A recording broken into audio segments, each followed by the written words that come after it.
Hello, everyone. Thank you for coming. The topic of discussion today in this panel, of course, is the phenomena of Christian persecution under various Islamic lands, particularly in the Middle East.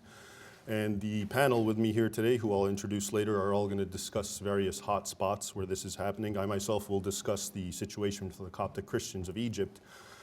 But first, I'd like to make some quick introductory remarks to try to put the whole thing into context. I like to bring it back to the Arab Spring, even though what we're going to discuss has been happening for a lot longer. The Arab Spring, ever since it's come about, has become, even though the media originally portrayed it as some sort of democratic movement, and to be sure there was elements of that who apparently got hijacked, but it's becoming more of an Islamic spring, or as others would call it, an Islamic winter, depending on who you talk to. And during this time of the Arab Spring, I like to talk, let's say, starting January 11, the plight of Christian minorities in the various Middle Eastern countries, and really not even just Middle Eastern countries, but anywhere Islamic countries, as far east as Pakistan and into sub-Saharan Africa, especially Nigeria, but other countries. The same sorts of patterns have been coming about of persecution. And it's interesting for me to always try to show that there's a lot of continuity involved in this, and it's not just an aberration. It is an aberration in the modern era, because in the last 150 years or even more, as a lot of Christians under Islam know, it was considered the golden age for Christians, Christian minorities, because there was a lot more secularism among Muslims, because it was also the time of colonialism, and there were a lot more freedoms. For example, the jizya, or the tax that Christians had to pay, was abolished in the 19th century. But so now we are returning sort of to a more historical Islam, especially the early Islam. And I like to start by discussing, you're probably, or you may not be familiar with the concept of dhimmitude, which really means the word dhimmi, which is a legal term for non-Muslims who live under Islam. And the dhimmi, there are lots of rules for how they should be governed. And it really begins, according to Islamic scholars and Islamic tradition, with what's called the conditions of Omar, or commonly known as the Pact of Omar. And this would be the second caliph who made that pact with the conquered Christians of Jerusalem. Other people say it was in Syria. Other people say it wasn't even Omar, it was a later addition. These are scholarly points, but suffice to say, according to Islamic understanding, the Pact of Omar is a pivotal text that dhimmitude, or the laws for dhimmis, were built upon. And the reason I bring it up is because even though this Pact of Omar is believed to have been ratified in the 7th century, and it was added on to later by different caliphs and of course the jurists, it makes mention of various items that are still relevant and we are seeing come back today. I'll just discuss two, and I will discuss those two in the context of Egypt, because Egypt to me is sort of the paradigm of dhimmitude. And the reason I say that is because Egypt, from a historical point of view, was a primary Christian country. Most people aren't aware that it was really a Christian center, especially Alexandria actually vied with Rome as far as ecclesiastical authority. But when the Islamic conquest happened in the 7th century, and slowly, of course, Christians became minorities, but there's still a large number, and depending on who you ask, there's up to 15 million Christians in Egypt. And so the reason it becomes a paradigm of dhimmitude is because there's so many Christians that you see the sort of laws coming up, because in other countries where there aren't that many, you won't see much of this because they're not there anyway. So the 2 points I'd like to discuss, or the paradigms, the first one is churches. When you look at the Pact of Omar and the subsequent dhimmi status laws that were built upon it, there's a great focus put on churches. And basically it got distilled down to churches could not be built, new ones, and old ones should be left to crumble away and they're not to be renovated. Now this, of course, with the vicissitudes of history, sometimes happened in a very dramatic way with lots of destruction, and other times it was more tolerant, and especially as I was mentioning during the colonial era or the golden age. But now it's coming back, and I'll just give you a quick list to give you an idea of how this happens. In the Pact of Omar, it specifically states not only can they not be built or renovated, but they should not have visible crosses, there should not be bells or loud singing, because that's offensive to Islam. And so one of the churches a few months ago called Merenib, which is near Edfu in Aswan, was a classic case of this. It was built 100 years ago and it was so dilapidated that they tried to fix it, the cops, and they actually got a permit for it. Local Muslims were not happy with this, and they started saying things like, we don't want to see a church on it, the dome needs to be taken down. Make a long story short, after Friday prayers, as often is the time when Muslim mobs will go and attack, they came and destroyed that church. And in fact, that was the one church that caused, you may know, the Maspero massacre. Because after that church was destroyed, Copts in mass protested, because this was not the first church, of course. A few months earlier, there was a church in Seoul, and it was an ancient church. And Muslims went up with sledgehammers, destroyed it, completely razed it to the ground, spent 10 hours doing that. Police forces didn't do anything. And Merenab, or that church in Edfu, was done again in very classical doctrine, because you're not supposed to renovate it, you're not supposed to put a cross, you're not supposed to have bells. And Muslims took the law in their own hands in that region. As for the Church of Seoul, that also has precedent. It was in the pretext for why it was attacked was because in the region a Coptic Christian man was accused of having a relationship with a Muslim woman. And that too is part of the Dhimma law, which means Christian men cannot marry Muslim women. And so it was part of a collective punishment. Because of that fact, Muslims rose, destroyed that church. Then there was the Imbaba churches, or the Imbaba riots a few months before that. And in this case, 2 or 3 churches were attacked and burned. And again, there was some pretext that wasn't even real. The pretext basically was that apparently some Coptic girl, wanted to convert to Islam, and Copts were preventing her. So Muslims rioted, destroyed 3 churches, and some Christians were killed. Then, of course, there's the New Year's attack.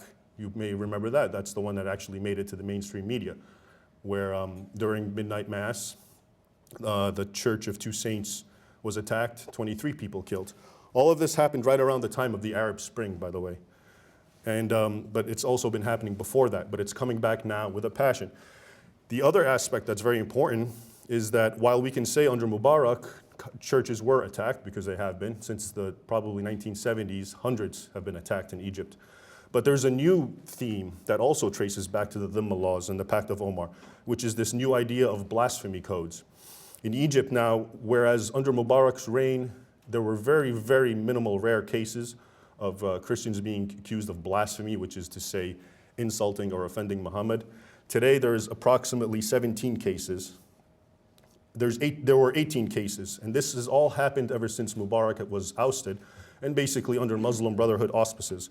Of the 18 cases, 17 of them are Christians. 1 was a Muslim, and he was exonerated.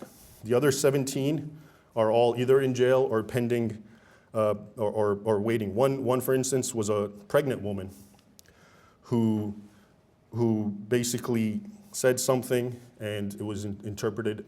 A pregnant woman teacher who teaching said Prophet Muhammad, but she didn't finish it up by saying in Arabic, Sallallahu Alaihi Wasallam, which is basically peace and blessings upon him. This was construed as blasphemy, and because she's pregnant, she was left alone until she delivers the baby, and then she may well be tried. Another case was a teacher who on his Facebook account put something that was deemed insulting to Muhammad. He got 6 years. Another case, 17-year-old student. On his Facebook, he only has 130 friends. 130 friends. He put something. It was discovered. He got 3 years in jail. There's a lot more cases of this. And they're not unlike, you may have heard in Pakistan, the Rimsha case, the young Pakistani girl that was accused of tearing up a Quran. Same identical thing happened a couple of weeks ago. 2 little Coptic boys, I think 9 and 10, were accused of tearing up a Quran. Turned out that they're illiterate. They don't even know what the book was. It was in the garbage and it was already torn up. And there were riots and people wanted them arrested or worse. And it's important to keep in mind that whereas the churches, they're getting worse, the attacks on churches, and that this has a lot of continuity with Islamic history and tradition and doctrine, this blasphemy thing is very much a reflection of the new rule in Egypt, which is basically with the Islamization of Egypt and with the rise and prominence of the Salafis and, of course, the Muslim Brotherhood. Blasphemy, like I said, under Mubarak was not a prominent issue. You had a rare case every few years. Now, in a few months, we've already got 17. So the issue is obviously there. It's a real thing. Of course, the problem is the mainstream is not aware of it because these topics rarely make it into the mainstream. And when they do, they're sort of watered down. I remember, for instance, the New Year's Eve church bombing where 23 people were killed. It's 23 church, middle of the night, worshiping. It was bombed, 23 people dead. And the New York Times headline was basically Muslims and Christians riot and clash. sectarian strife. So you read it and you get the impression that basically, well, it's an equal kind of conflict, and that's not the case at all. And of course, we're going to hear now from other people about different regions, who I'll be introducing shortly. And I think it's important to keep in mind as you listen to them that I'm talking about Egypt. They're going to talk about other countries, Iraq, Iran, and elsewhere. And it's interesting to note the parallels, the things that you will see. So what's happening in Iraq and Iran will be what's happening in Egypt. And it's even worse than that. You can leave the Arab world, go to Nigeria. Churches are probably daily attacked there by Boko Haram, or Western Education, as I say, in the militant Islamic jihadi group. Go far into Pakistan, same exact thing. So these patterns are not aberrations, they're not cultural issues. They have a long tradition and they trace back to something else. And I think that's the big picture. At this point, I'd like to introduce our first panelist, Juliana Taimoorazy. She's an Assyrian Christian born in Iran, and she fled Iran and received asylum eventually. And she's the founder of the Iraqi Christian Relief Council, who helps try to empower various Christian minorities in Iraq and elsewhere. Thank you.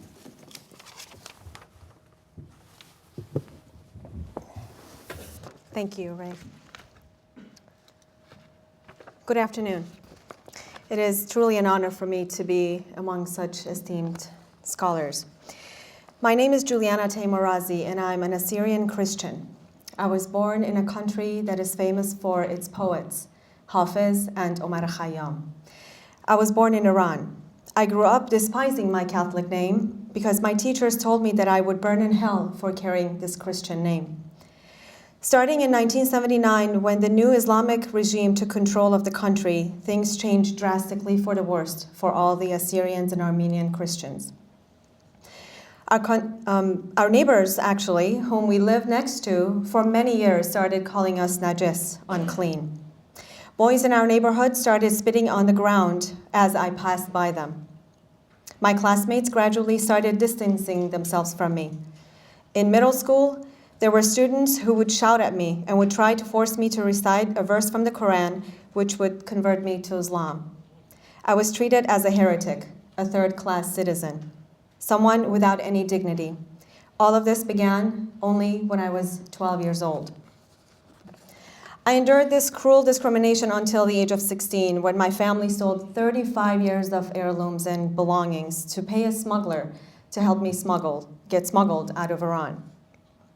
I was smuggled out of 2 countries, Iran and Switzerland, to Germany, where in the American embassy, I declared the religious asylum and became a refugee. However, what I endured is an insignificant fraction of what my Assyrian nation has experienced in Iraq.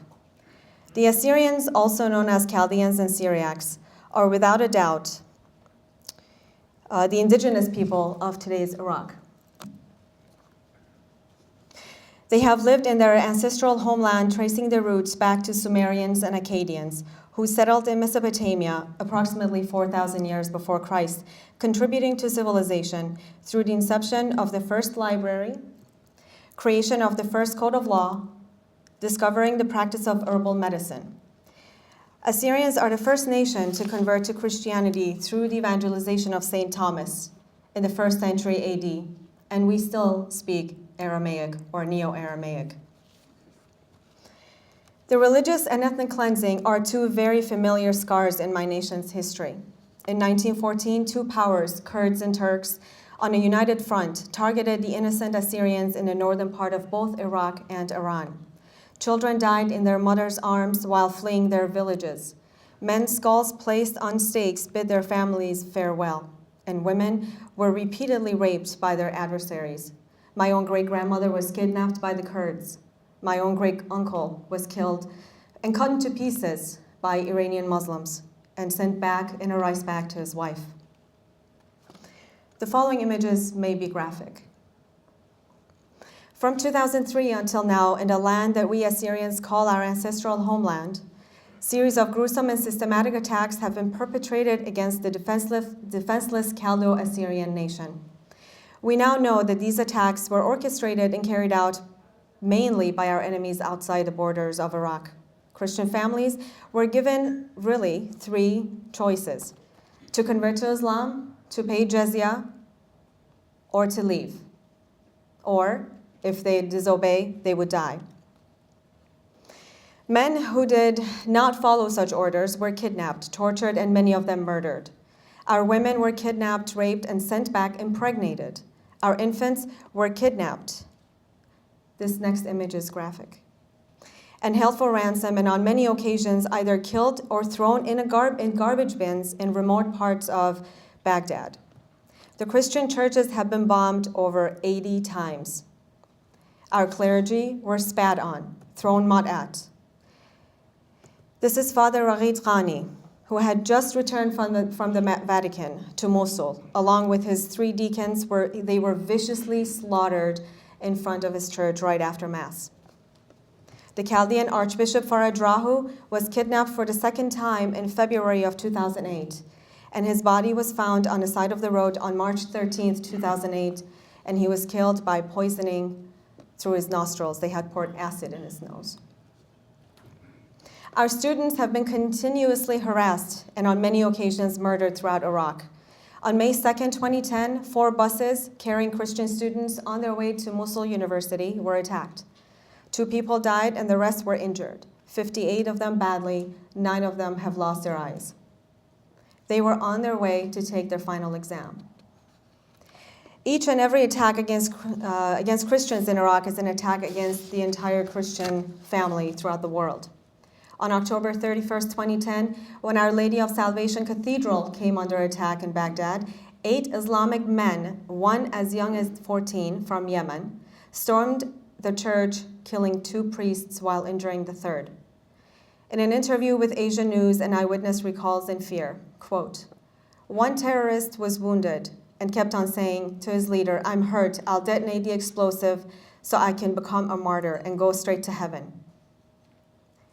His commander gave him the permission and bade each other farewell, saying, 'Okay, see you in heaven.'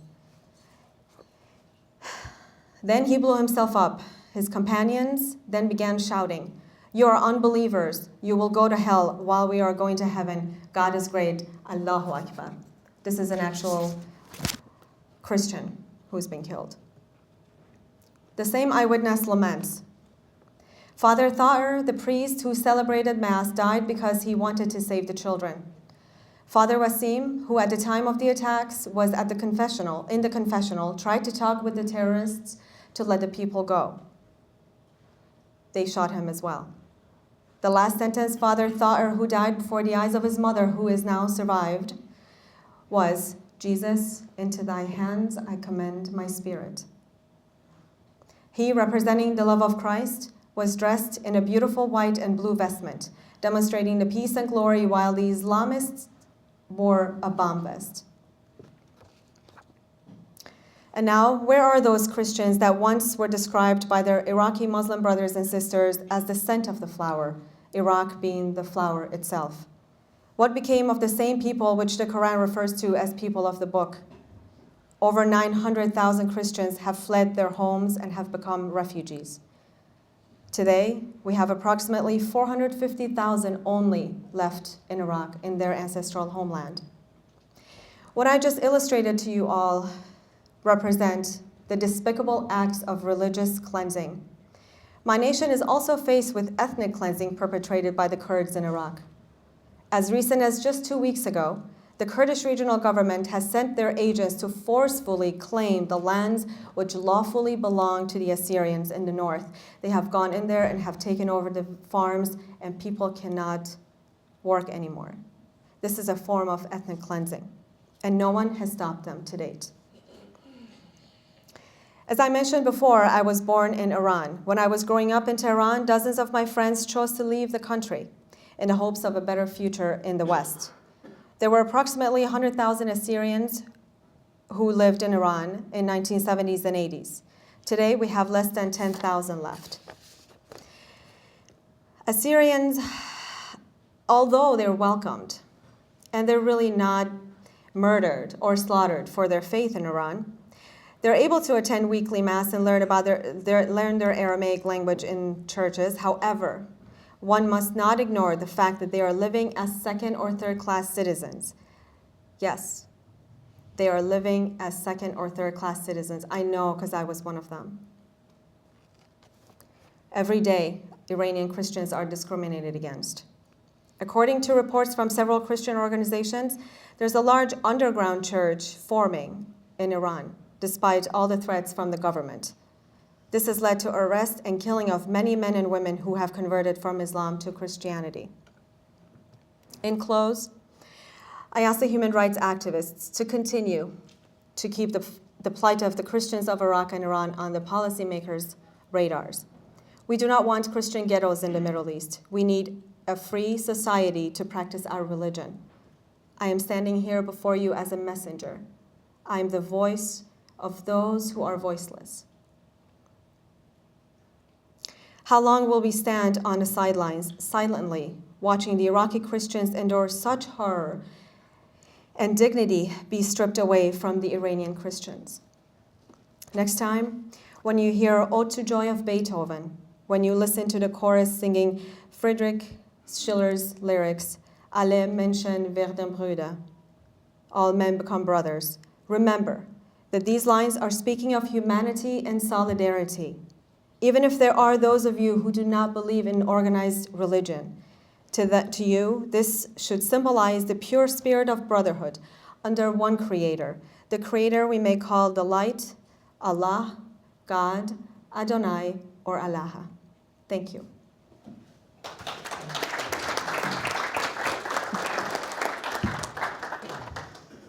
Thank you, Juliana. Our next speaker is Amal Marogy. Amal has a PhD in Oriental Languages and Cultures, is an Iraqi Chaldean and a bilingual Neo-Aramaic Arabic speaker who teaches Arabic and Arabic linguistics at the University of Cambridge. And she works as an active contributor to the intercultural dialogue between the East and West.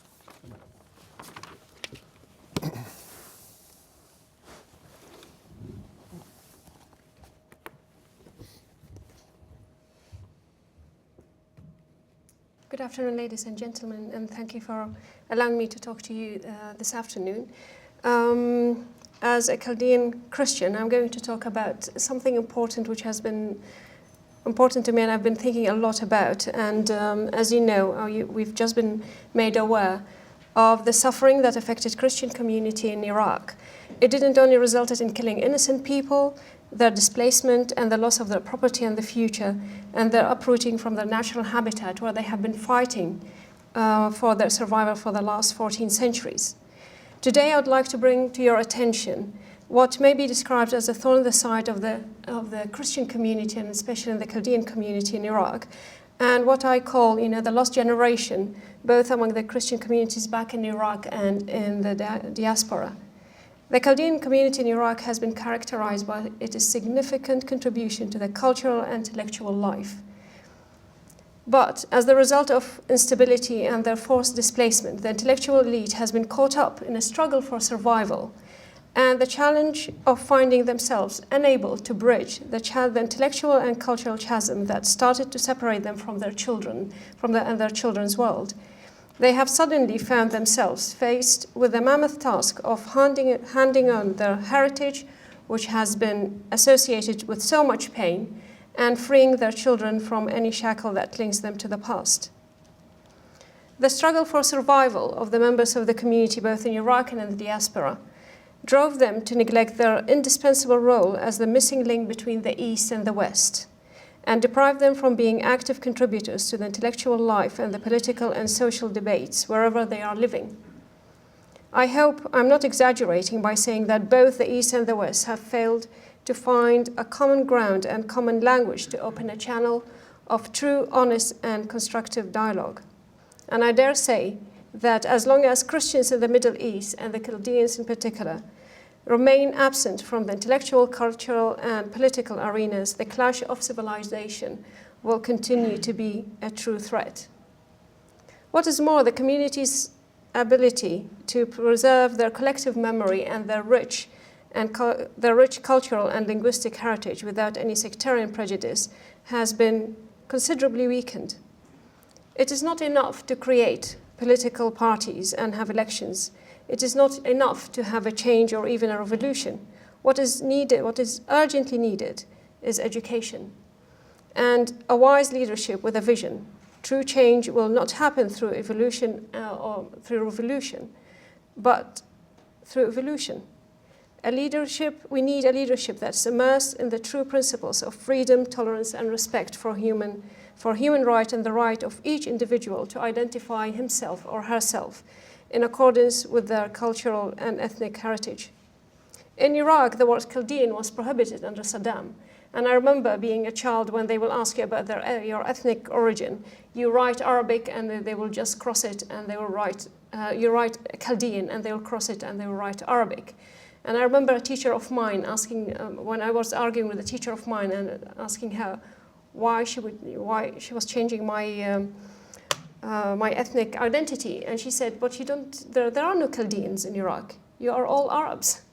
And of course, like when you're a child, like at the age of 11 or 12, you cannot contradict your teacher, but that is what happened. And so we didn't exist, basically. And I remember looking in some encyclopedias, for Chaldeans, and we didn't exist. We were not on the map. And this is what happened. And sometimes we still have to struggle for our existence, as there are attempts to erase our identity still today. And it is good to remember that my identity is not an oppressive tool of fighting against the other, but a responsibility to serve the other. And this is part of my Chaldean identity. However, my diagnosis for the situation is lack of education. Every individual, and more so in communities whose very existence is threatened, needs formation in freedom, democracy, and in ethics to reach the end that is stability and happiness. How we judge things is not predetermined, and to have good intentions is not enough. We need education and formation of character. We have many specialists who are offering therapies, but they forget that we are dealing with human beings with free will, and what we need in the first place is education. That's why I've decided to create the Aradan Educational Trust for the study of Christian culture and heritage in the Middle East. The aim of this trust is to is a small grant-making body that aims to encourage education and raise public awareness of the dangers facing ancient Christian communities in the Middle East, and especially in Iraq, of irreparable loss to their cultural and linguistic heritage. These communities are not only heirs and bearers of ancient languages and cultures, but have also been the first Christians to enter into a peaceful and fruitful intercultural and religious dialogue with Islam. The main objectives of this trust is to empower scholars and researchers in these communities to achieve excellence in research. Through cooperation with different British, American, and European academic institutions, the Center aims to provide all the necessary training and financial help in accordance with the individual academic and practical needs of the grantee. We would like also to encourage local female researchers in particular to play an active role and achieve international recognition through excellent scholarly output. Special attention will be paid to helping them produce academic monographs and articles. It's also to encourage and study the ancient endangered languages, such as the various dialects of Neo-Aramaic and Syriac, in addition to Arabic, especially among scholars, members of Christian communities in the diaspora. The Center will be organizing short and tailored courses to help researchers master these languages effectively in a short time. In this way, we aim to help revive these languages that face real danger of extinction or radical lexical and structural changes through intensive language contact with the languages of these peoples in new homelands. Finally, we would like to help researchers in the Middle East to document and conserve their neglected local heritage that does not benefit from local, national, or international support or recognition, such as centuries-old churches, houses, private manuscripts, and artifacts. And just to finish, we have in my village, we have a church that dates back to the 4th century. And I've just discovered while I was asking a few people in my family that it turned out that there is another church which actually probably will be a little bit earlier than that church, which dates back to the 4th century. I mean, that church is well known to be as old, but it seems that we still have the main altar and the main the main part of the church dates back what they know as before Islam. And this is something I didn't know. I remember being a child and going to that church. But of course, there's nothing documented, nothing known about these gems, really, the hidden gems that we have there and which are threatened. So this is my aim, and I hope that I can serve our Christian communities by helping them to educate themselves and to educate our children so that we can keep our heritage alive. Thank you.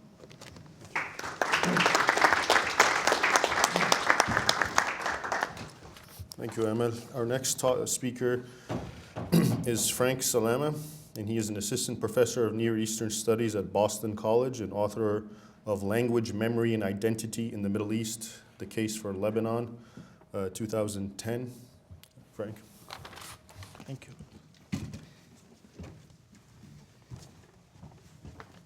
Thank you, Ray. Thank you, everyone. I think I'm going to depart a little bit from the format of my colleagues here. And I'm going to, my paper addresses the issue of political apathy vis-a-vis the plight of Near Eastern Christians. And since I would like to stay within my allotted 10 minutes, what I'm going to do is read you my conclusion. My conclusion is taken from, it's a quote, it's a large quote, it's about a 10-minute quote, from Armenian-American author William Saroyan. I don't know if anyone heard of him. You will hear of him today. Yes. He wrote this short story, published this short story in 1933 titled 70,000 Assyrians. And it's a story that we read. I teach a course on minorities in the Middle East, and this is one of the short stories that we read. By the way, I try to read 3 books a year, the same 3 books. I try to read them at least once a year. Le Petit Prince is one of them, The Little Prince, Night is another one, and 70,000 Assyrians is the third. It was written 80 years ago. As I said, it's a statement on political apathy, but it might have been written yesterday or 8 days ago or 80 days ago or 800 years ago. Because what we're dealing with when it comes to Near Eastern Christians, I think, and he thinks, is apathy more than anything else. And it's a very powerful statement. I compare it to Martin Niemöller's statement on the Nazi crimes. But of course, Saroyan wrote this a few years before Niemöller's statement. You know which one I'm talking about. First they came for the communists. Saroyan begins by telling us how it's been ages since he's got a haircut. He said he was beginning to look seedy and dirty, like several violinists out of work and ready to join the Communist Party. So he goes to the San Francisco Barbers College for a 15-cent haircut. So that sort of tells you what era we're talking about. So he goes to the San Francisco Barbers College, and he lands himself a new apprentice. And here's what happens next. The young man who gave me the haircut was tall. He had a dark, serious face, thick lips on the verge of smiling, but melancholy, thick eyelashes, sad eyes, a large nose. I saw his name on the card that was pasted on the mirror. Theodore Bedal, it said. A good name, genuine. A good young man, genuine. Theodore Bedal began working on my head. A good barber never speak unless he's spoken to, no matter how full his heart is. That name, I said, Bedal, are you an Armenian? I'm an Armenian. I've mentioned this before. People look at me and begin to wonder, so I come right out and tell them, I'm an Armenian, I say. Or they might read something I've written and begin to wonder, so I let them know. I'm an Armenian, I say. It's a meaningless remark, but they expect me to say it, so I do. I have no idea what it's like to be an Armenian, or what it's like to be an Englishman or a Japanese or anything else. I have a faint idea of what it's like to be alive. This is the only thing that interests me greatly. This and tennis. I hope someday to write a great philosophical work on tennis, something on the order of Death in the Afternoon, but I'm aware that I'm not ready yet to undertake such a project. It may seem to some sophisticated people that I'm trying to make fun of Hemingway. I'm not. Death in the Afternoon is a pretty sound piece of prose.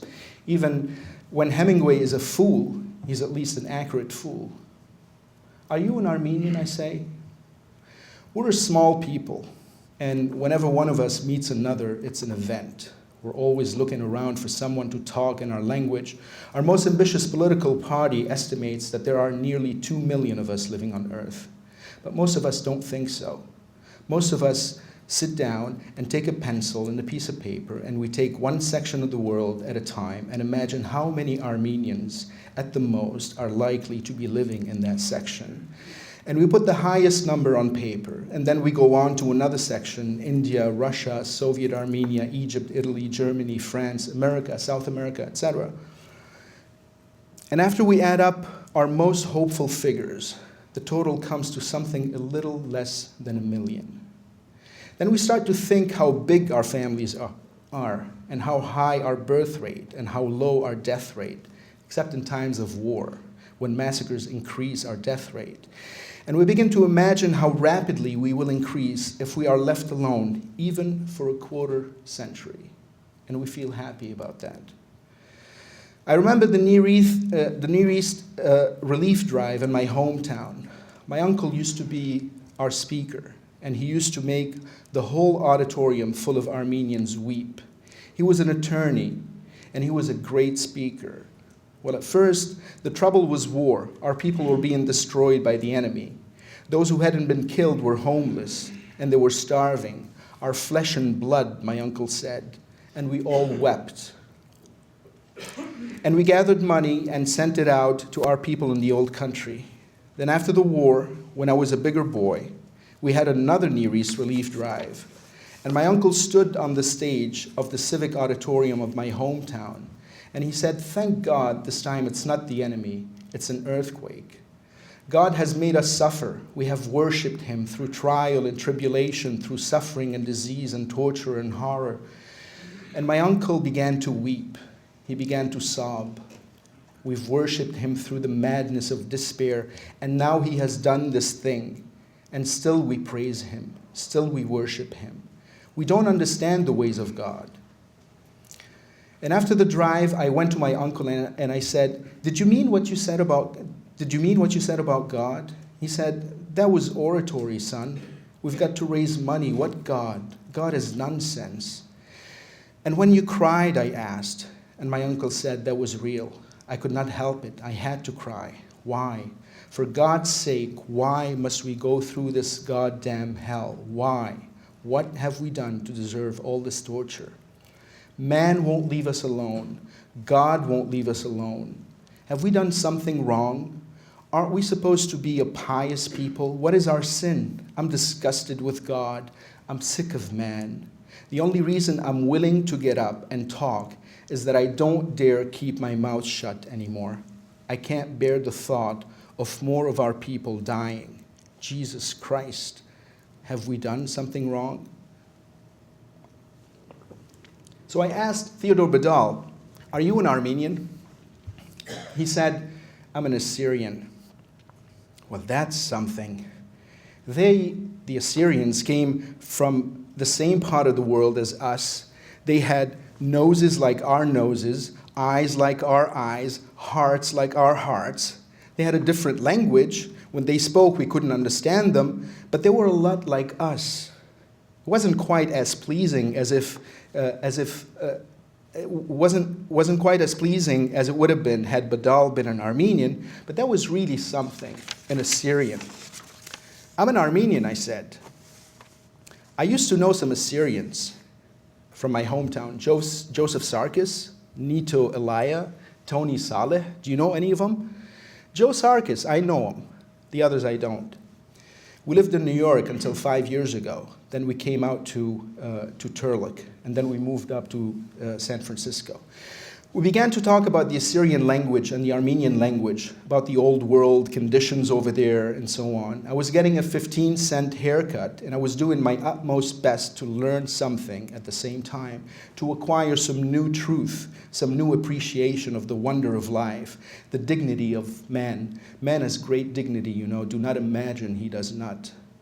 Badal said, I can't read Assyrian.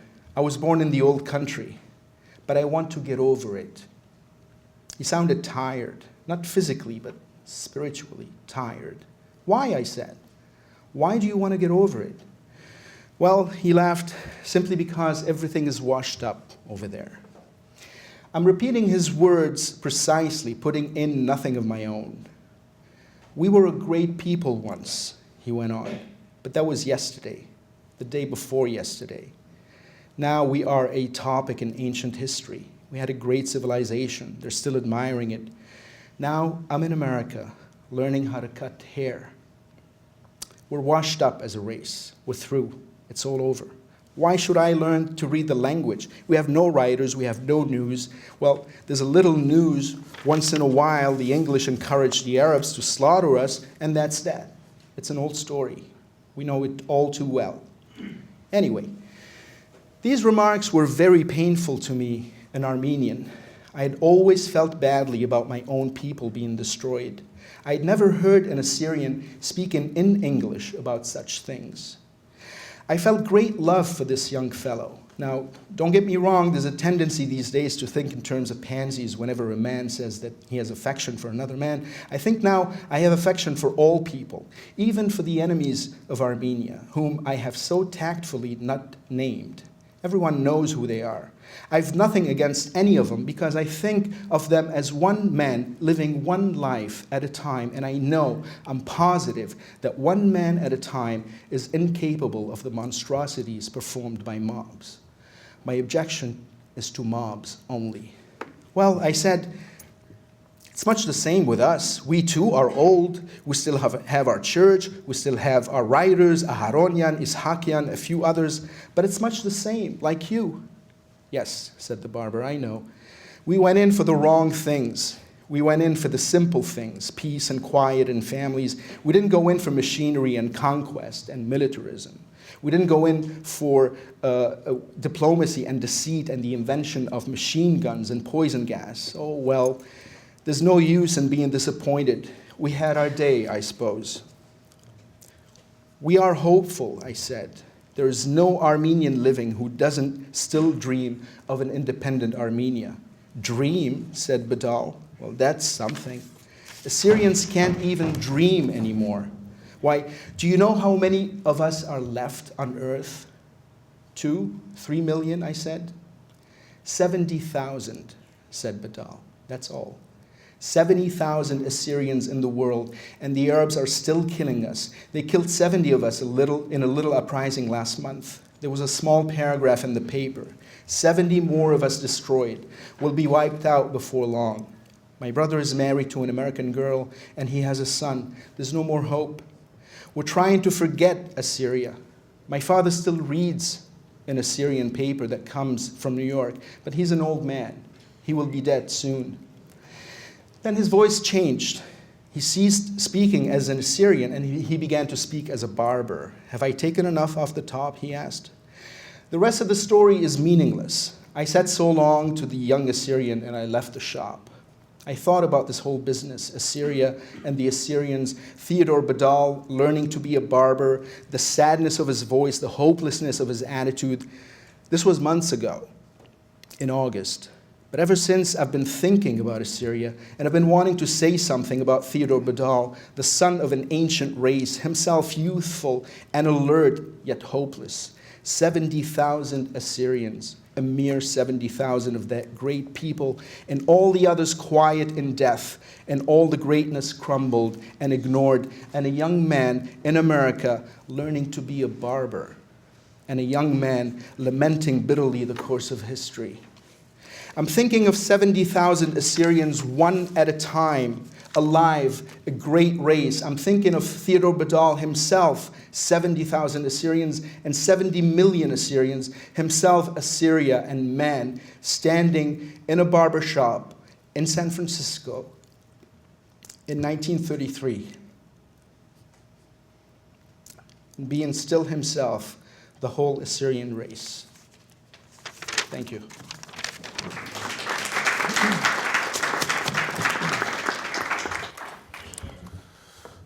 Thank you, Franck. Our next speaker is Dwight Bashir. He's a Deputy Director for Policy and Research at the U.S. Commission on International Religious Freedom, an independent federal advisory board which monitors religious freedom conditions worldwide and makes recommendations for U.S. policy.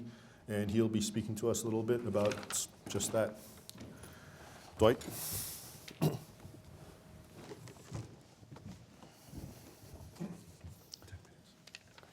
Thank you very much, Raymond. Thanks for having me this afternoon. I know it's been a long day, I'm sure, first day of the conference, but it's a pleasure to be here and address you this afternoon. I think the stage was kind of set by my colleagues here on the panel regarding the plight of Christians in the Middle East and North Africa. I want to start, though, first by saying a little bit about religious freedom in the region and talk about where the Commission came from and what this apparatus does. And just to give you a little context, back in the 1990s, there was a coalition, interreligious coalition that worked together. They were concerned about the plight of Christians all over the world, actually, not just in the Middle East. And they advocated the U.S. government to do something, the Clinton administration. And the response was, we're happy to address that, but not just Christians. We want to look at religious freedom or freedom of religion for all people in the world, which would track with international human rights standards. So a body was set up at the State Department initially for a couple of years, and then in 1998, the International Religious Freedom Act was passed, which basically created an office at the State Department called the Office of International Religious Freedom in the Bureau of Human Rights, and it created our commission, an independent body, an advisory body. It was also supposed to have a position at the National Security Council at the White House, an advisory role there to advise the president directly. That never actually came to fruition. There's a larger position there, a director that deals with democracy and humanitarian assistance and so on, that deals with religious freedom as well. The long and short is an annual report is put out every year in addition to the Human Rights Report, which some of you may be familiar with, but there's a Religious Freedom Report that's been put out for almost 15 years now. Our commission focuses on those countries that are most considered most severe violators of religious freedom. And our main statutory mandate is to make recommendations to the White House and State Department on what countries should qualify as a, quote, country of particular concern for egregious, systematic, and ongoing violations. When you look at that list, there are 8 countries on this list that the State Department recommends. We actually recommend 16.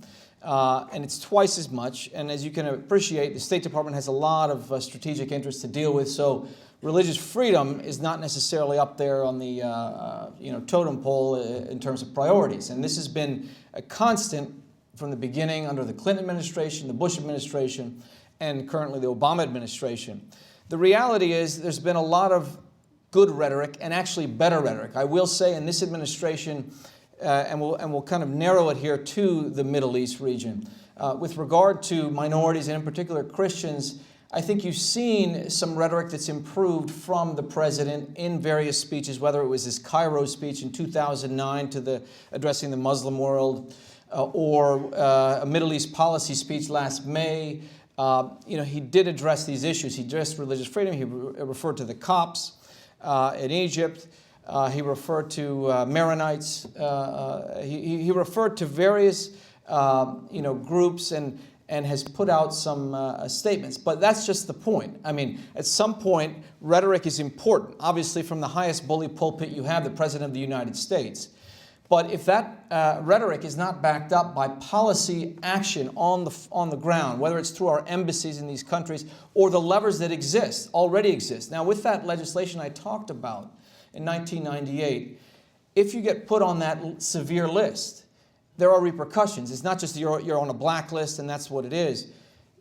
There are policy tools that are invoked at that point, all the way up to economic sanctions, to a démarche, government-to-government démarche. There's a tool, a toolkit. The reality at this point is that there's only one country that had been given specific sanctions for religious freedom violations. That's Eritrea in Africa. And when it was put on the list in 2004, the administration, the Bush administration, actually imposed the sanction. But other countries that are on that list in the region, for example, Iran, Saudi Arabia are on the list. Iran, they're kind of double-hatting sanctions that have existed, meaning sanctions that already existed for involvement in terrorism, et cetera, from the previous Clinton administration, were basically pushed forward. And there was no specific other sanction that was put forward. Saudi Arabia, 2004, was named a country of particular concern. And for the past 8 years, they've gotten a waiver for the interest of the act. That's always the out. You can get a waiver for being on this list. So if you're going to put a country on the list and you're going to waive any kind of action, it kind of flies in the face of in the first place. However, one thing that I think the Bush administration did in the second term was in the national security platform, that the national security strategy, it included religious freedom as an important element there, not just saying human rights are important, but it specifically talked about religious freedom. And then we saw further the Bush freedom agenda, and Condoleezza Rice said a few words in Cairo in 2005. I'm rewinding again just to say that we saw good language on these issues 7 years ago, 3 years ago. So the question is, what needs to happen? Because I think Raymond was right. I mean, you don't see it in the mainstream press. If you follow these issues, you can find it. It's out there. There are media entities, there are NGOs that get the information out. And in my position, I'm looking at the Middle East and North Africa and religious freedom. So I'm hearing it, I'm seeing it. But if you're relying on wire reports or the New York Times or the Washington Post or Fox News or CNN, you're not going to really see it, and it's happening every day. And just to give you a sense, at the beginning of the 20th century, over 20% of the population of the Middle East and North Africa was Christian. Today, less than 10% of the population is Christian. Now, there's a lot of reasons for that. It's not just because of persecution. It's not just because of rise of extremism. There are other reasons. However, I think it's important to keep in mind that unless you have some kind of entity that's not only going to advocate and speak out, but that there'll be repercussions. I think one thing we're seeing in the international community, the United Nations, is those individuals who are tasked with reporting on freedom of religion or other human rights are speaking out and calling for specific releases of individuals, which you really hadn't seen in years previously. That's an important tool to use. And President Obama did that last year. And I'm referring to the case of Iran, Yusuf Nadarkhani, a well-known case, a pastor in Iran who was imprisoned, sentenced to death by hanging in 2010 in Iran. And his case arose to the highest levels of the media, the President of the United States, the international community. And he was just released last month after being in prison for almost 3 years and had a death sentence on his head. And had there not been that kind of advocacy and attention in the media, could he have been killed? Very possibly. We saw that with a number of other minorities in the country, like the Baha'is of Iran. Over 200 leaders of that minority in Iran were executed in the 1980s and 90s. So I think, that's a very important tool to use, is the bully pulpit. But beyond that, there need to be repercussions, because in Syria we see today, this is the vexing question. This was a country where Christians, and I was one to say years ago, where it was really a haven for minorities and Christians. A lot of the Iraqi refugees, a good number of Christians came into Syria when they fled after things were getting really bad after 2003. And now we see today that there's serious uncertainty and real concern about that population there.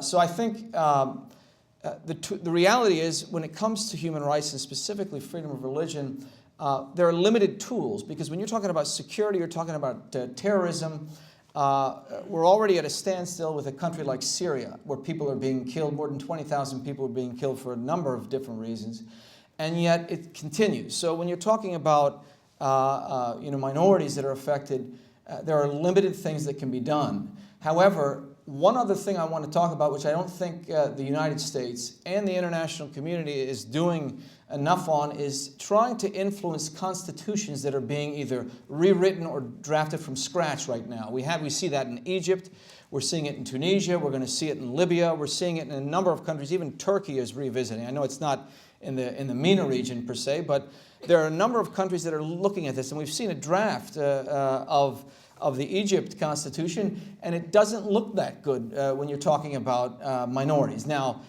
they protect the heavenly religions in that country by constitution, but what about others outside the flock there? So I think, while focusing on the persecution of Christians, it's a real issue, it's a real concern, it's a serious issue that needs more attention, not only by the U.S. government, but the international community, but we should be looking out protecting freedom of religion or belief for all. There is value to that.